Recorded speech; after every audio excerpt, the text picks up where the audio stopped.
হয় সমগ্র বিশ্বতে যি করোনা মহামারীর ভয়াবহতা সেই ভয়াবহতার পিছত স্তব্ধ হয়ে গেছিল সমগ্র বিশ্ব লগতে ভারতবর্ষতে আজি প্রায় 6 মাহতকৈ অধিক কাল যি লকডাউন সেই লকডাউনের ফলত দেখা গৈছিল সাধারণ জনতার যি আয় সেয়া সম্পূর্ণ বন্ধ হয়ে পড়েছিল স্তব্ধ হয়ে পড়েছিল আর এতিয়া শেহতীয়াকৈ দেখা গৈছে যে যি অত্যাধিক মূল্যবৃদ্ধি সেই অত্যাধিক মূল্যবৃদ্ধিয়ে কিন্তু সাধারণ জনতাক বিপদত পেলাইছে কিয়নো যি মূল্যবৃদ্ধির ফলত সাধারণ জনতা হাহাকার করবলগীয়া হয়েছে প্রতিটো বস্তুরে যি জুই চাই দাম সেই জুই চাই দামত হাহাকাৰ কৰিবলগীয়া হৈছে সাধাৰণ জনতা আৰু মই বৰ্তমান উপস্থিত আছোঁ ধুবুৰীৰ আমি বজাৰৰ পৰিৱেশ দেখুৱাবলৈ মোৰ সতীৰ্থ ভিডিঅ' জাৰ্নেলিষ্ট পৱনক অনুৰোধ জনাইছোঁ এয়া হৈছে ধুবুৰীৰ ৰাতিপুৱাৰ বজাৰত দেখা গৈছে প্ৰতিটো বস্তুৰে অত্যাধিক মূল্যবৃদ্ধি শাক পাচলিৰ পৰা আৰম্ভ কৰি যিসমূহ অত্যাৱশ্যকীয় সামগ্ৰী সেই সামগ্ৰীৰ মূল্যবৃদ্ধিয়ে বিপদত পেলাইছে সাধাৰণ জনতাক মোৰ লগত গ্ৰাহক আছে গ্ৰাহকৰ লগত কথা পাতিবলৈ চেষ্টা কৰিম দাদা বজাৰ কৰিবলৈ আহিছে আহিছোঁ বজাৰ কৰিব আহিছোঁ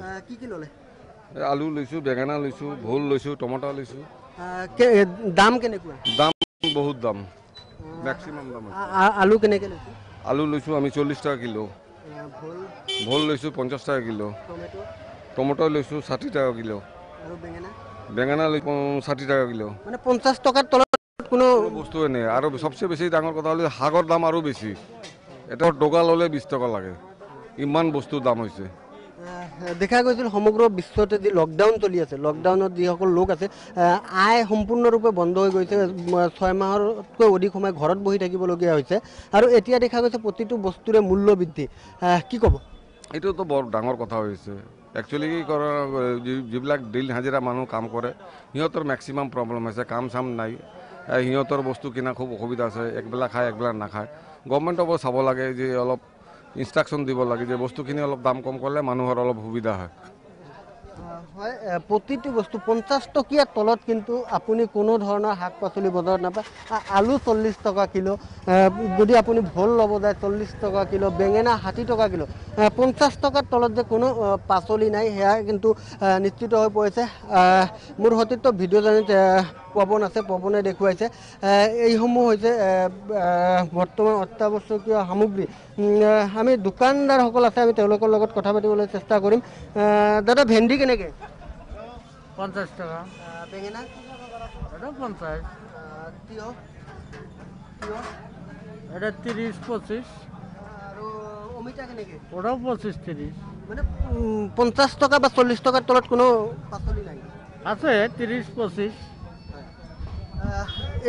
এই যি মূল্য বৃদ্ধি কিমান দিনৰ পৰা চলি আছে এইটো দাম এক মাস হইলো বা 15 দিন এইরকম হলো আর কি 15 দিন এক মাস কিহর কারণে ইমান মূল্য বৃদ্ধি আমরা তো ওটা বলতে পারবো না না আমরা এখানে খুচরা কিনি খুচরা বেশি বিক্রি করি হয় এইসমূহ দেখা গৈছে পাচলি বেঙেনা 50 টকা কিলো ভেন্দি 50 টকা কিলো 50 টকাৰ তলত যে কোনো ধৰণৰ সামগ্ৰী নাই সেয়া কিন্তু যিসকল লোকে বজাৰ কৰিছে তেওঁলোকে ইতিমধ্যে গম পায় বা যিসকল লোকে প্ৰতিদিনে পাচলি কিনিবলৈ বজাৰত ওলাই আহে সেইসকল লোকে কিন্তু ইতিমধ্যে গম পায় আৰু আমি আৰু লোক আছে তেওঁলোকৰ লগতো কথা পাতিবলৈ চেষ্টা কৰিম দাদা বজাৰ কৰিবলৈ আহিছে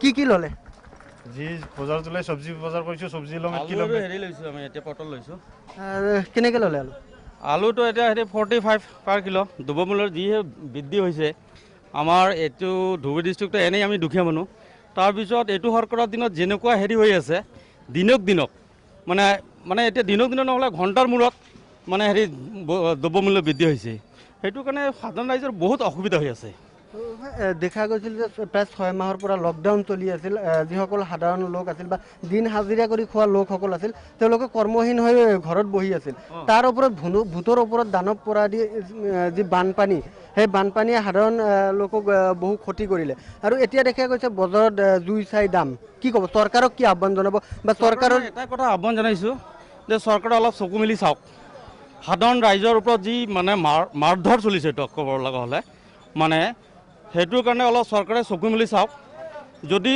ৰাইজ বচে তেনেহ'লে চৰকাৰ বচিব কিন্তু ৰাইজক যদি দিনক দিনক এনেকৈ মানে মাৰি পেলাই এনেকৈ মাৰি পেলাই লাভ নাই আপোনালোকে এটা কাম কৰিব পাৰে চৰকাৰক মই এইটো আহ্বান জনাইছোঁ যে এনেকুৱা মাৰি লাভ নাই লাগিলে কিবা বোমা বিস্ফোৰণ কৰক কৰি চৰকাৰ মানে ৰাইজক মাৰি দিয়ক আজি এতিয়া সাধাৰণ ৰিক্সাৱালা মানুহ আজি ৰিক্সাত মানুহ নুঠে আজি আপোনাৰ বাছত উঠিলে ডাবল ভাড়া দিব লাগে, কেনেকৈ মানুহ চলিব?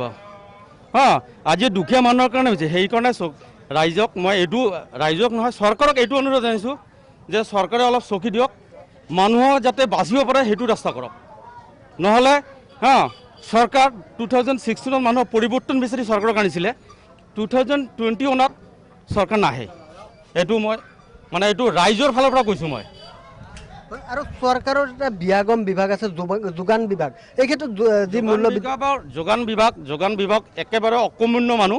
এনেকুৱা এজন মিনিষ্টাৰক যোগান বিভাগৰ দায়িত্ব দিছে, যি মিনিষ্টাৰে যোগান বিভাগৰ একো বুজিয়ে নাপায় যোগান বিভাগটো কি, বুজিয়ে নাপায় যোগান বিভাগটো কি। যোগান বিভাগৰ মই কেইদিনমান আগত গুৱাহাটী যিটো চাইছিলোঁ, যোগান বিভাগৰ মিনিষ্টাৰে ইফালে গৈ আছে, সেইফালে বোলে 40 টকা, সেইটো ছাইডতে বোলে 60 টকা। তো তাতে থকা অৱস্থাত যদি এনেকুৱা হয়, যোগান বিভাগৰ কি আছে, সেইটো মিনিষ্টাৰৰ একো নাই। সেইটোৱে কথা, যোগান বিভাগক একদম টোটালি ফেইলাৰ, আমাৰ অসমত টোটালি ফেইলাৰ যোগান বিভাগ। হয়, এইসকল হ'ল সাধাৰণ যিসকল জনতা আছিল, তেওঁলোকৰ মনৰ ক্ষোভ, যি মূল্য বৃদ্ধি, সেই মূল্য বৃদ্ধিৰ ফলত হাহাকাৰ কৰিবলগীয়া হৈছে সাধাৰণ জনতাই। কিয়নো দেখা গৈছে যে প্ৰতিটো সামগ্ৰীৰ যি মূল্য বৃদ্ধি, সেই মূল্য বৃদ্ধিয়ে কিন্তু বিপদত পেলাইছে এইসকল লোকক। আৰু চৰকাৰক অতি সোনকালে বা যোগান বিভাগক অতি সোনকালে তেওঁলোকে ব্যৱস্থা গ্ৰহণ কৰিবলৈ আহ্বান জনাইছে। নহ'লে যিদৰে 2016 পৰিৱৰ্তন বিচাৰি ৰাইজে বিজেপি চৰকাৰক শাসনত আনিছিল, কিন্তু 2021 আকৌ উফৰাই পেলাবলৈ কিন্তু জনতাৰ সময় নালাগিব বুলি ইতিমধ্যে বিস্ফোৰক অভিযোগ উত্থাপিত কৰিছে। আৰু লোক আছে, আমি তেওঁলোকৰ লগতো কথা পাতিবলৈ চেষ্টা দাদা, বজাৰ কৰিব আহিছে, কি ল'লে? এইবিলাক কিবা কিবি জিকা, ভোল, কোমোৰা, কবি, পটল, এইবিলাক ল'লোঁ। দাম কেনেকুৱা? দামটোতো আপোনাক ক'ব নোৱাৰোঁ, একদম মানে দাম সাংঘাতিক। দেখা গৈছে প্ৰতিদিনে যি শাক পাচলি হওক বা অত্যাৱশ্যকীয় সামগ্ৰীৰ মূল্য বৃদ্ধি, সেই মূল্য বৃদ্ধি কিন্তু প্ৰতিদিনে বৃদ্ধি পাই আছে।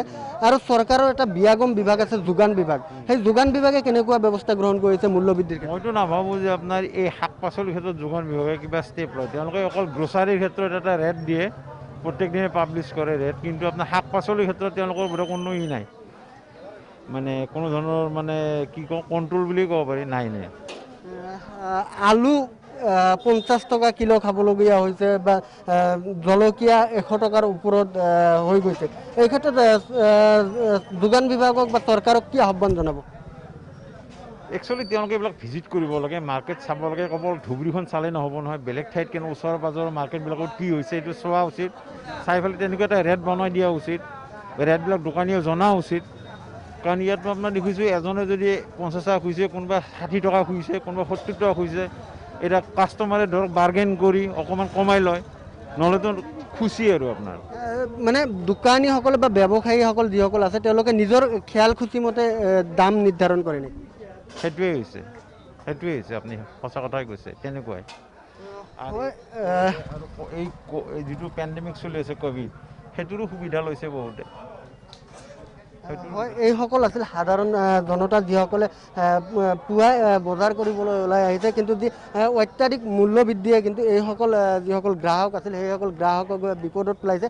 কিয়নো দেখা গৈছে প্ৰতিদিনে যি শাক পাচলিৰ পৰা আৰম্ভ কৰি যিসমূহ অত্যাৱশ্যকীয় সামগ্ৰী, হৈ অত্যাৱশ্যকীয় সামগ্ৰীয়ে কিন্তু মূল্য বৃদ্ধি এইসকল জনতাক বিপদত পেলাইছে। কাৰণ কিয়নো যি COVID-19 ভয়াৱহতাৰ প্ৰতি লক্ষ্য ৰাখি সমগ্ৰ দেশতে চৰকাৰে লকডাউন ঘোষণা কৰিছিল। আৰু লকডাউনত যিসকল শ্ৰমিক আছিল বা খাটি খোৱা যিসকল লোক আছিল, তেওঁলোকৰ আয় সম্পূৰ্ণৰূপে বন্ধ হৈ গৈছিল, ইনকাম বন্ধ হৈ পৰিছিল। আৰু এতিয়া দেখা গৈছে যি মূল্য বৃদ্ধিয়ে কিন্তু এইসকল লোকক কিন্তু বিপদত পেলাইছে। যিহেতু যিসকল শ্ৰমিক আছে, শ্ৰমিকসকলে দিন হাজিৰা কৰি যিসমূহ পইচা ইনকাম কৰে বা যি টকা ইনকাম কৰে, সেই টকাৰে কিন্তু যি মূল্য বৃদ্ধি, সেই মূল্য বৃদ্ধিৰ লগত ফেৰ মাৰিব নোৱাৰে। যাৰ ফলত প্ৰতিদিনে দেখা গৈছে একাংশ শ্ৰমিকে কিন্তু এদিন যদি খাইছে আৰু এদিন নোখোৱাকৈ থাকিবলগীয়া হৈছে। এনেকুৱা ভয়ংকৰ অভিযোগো উত্থাপিত হৈছে। আৰু এইখিনিতে এটা কথা ক'ব লাগিব যে বজাৰসমূহত অতি সোনকালে যি যোগান বিভাগ, সেই যোগান বিভাগে চকু দিয়ক, প্ৰতিটো বস্তুৰ মূল্য নিৰ্ধাৰণ কৰি দিয়ক। নহ'লে যিসকল ব্যৱসায়ী আছে, ব্যৱসায়ীসকলে অসাধু ব্যৱসায়ীসকলে কিন্তু নিজৰ খেয়ালমুঠিসকলে মতে গ্ৰাহকৰ পৰা কিন্তু ধন লোৱা পৰিলক্ষিত হৈছে আৰু যদি যোগান বিভাগে এইসমূহ ব্যৱস্থা অতি সোনকালে গ্ৰহণ নকৰে পৰৱৰ্তী সময়ত কিন্তু বিজেপি চৰকাৰক উফৰাই পেলাবলৈ কিন্তু এইসকল গ্ৰাহকে হুংকাৰ প্ৰদান কৰিছে।